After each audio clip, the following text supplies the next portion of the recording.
बिस्मिल्लाहिर्रहमानिर्रहीम। Mohammad Abbas, agriculture officer, Bahawalpur. हम आज ये डिस्कस करेंगे कि रेतले रकबों पर जो गंदम है उसको हमने किस तरह मैनेज करना है। गंदम हमारी एक नकदावर फसल बन चुकी है। इस दफ़ा भी गवर्नमेंट ने ऐलान किया हुआ है कि इंशाअल्लाह ताला 3500 रुपया फी मन जो है गंदम गवर्नमेंट खरीद करेगी। तो इसलिए हमें बेहतर और ज़बरदस्त मैनेजमेंट की अशद ज़रूरत है। क्राइसिस ज़रूर है, लेकिन आप तसल्ली रखें, फसल पर तवज्जो दें, अच्छी और बैलेंस खादें डालें, इंशाअल्लाह ताला अल्लाह पाक ज़रूर मदद फरमाएगा। जो रेतले रकबे हैं उसके हवाले से एक बात तो आपने याद रखनी है कि ये कमज़ोर रकबे हैं। ये ऐसे रकबे हैं जिनमें आपकी कोई जो खुराक है वो रिजर्व नहीं पड़ी।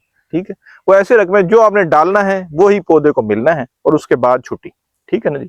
ऐसे नहीं है कि आप कहें कि एक दफा मैंने खाद डाल रही है तो पौधा उसी खाद पे चलता रहेगा। एक तो उस जमीन की अपनी कैपेसिटी नहीं है, दूसरा मसला ये है कि उस जमीन में ये भी एबिलिटी नहीं है कि आपकी खाद ज्यादा अरसे तक संभाल के रखे। ठीक है, क्योंकि उसमें जो पोर स्पेसेस हैं वो इतने ज्यादा हैं कि उसके दरमियान एयर स्पेसेस बहुत ज्यादा हैं, जिसकी वजह से जो भी चीज आप डालेंगे पानी के साथ वो नीचे चली जाएगी। ठीक है, लिहाजा इस बात को अपने मद्देनजर रखना है और लिहाजा आपने उसकी मैनेजमेंट ऐसे करनी है कि आप नाइट्रोजन डाल रहे हैं, आप फास्फोरस डाल रहे हैं, आप पोटाश डाल रहे हैं, वो आपने थोड़ी थोड़ी डालनी है। आमतौर पर हम यही रिकमेंड करते हैं कि आप फास्फोरस और जो पोटाश है वो बेसल डोज डाल दें और उसके बाद नाइट्रोजन डालते रहें। इस केस में आपने क्या करना है, आपने लिक्विड पोटाश, लिक्विड जो फास्फोरस है, इसको आपने लिक्विड बनाना है, यानी दानेदार है तो उसे ड्रम में खोल लेंगे। ठीक है, और उसका आप इस्तेमाल करेंगे।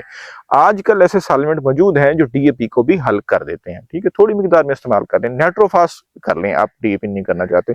लेकिन आपने ये बात नोट की होगी कि जो रेतले रकबे हैं 6-7 पानी, 5-6 पानी आराम से लग जाते हैं 6-7 पानी गंदम को।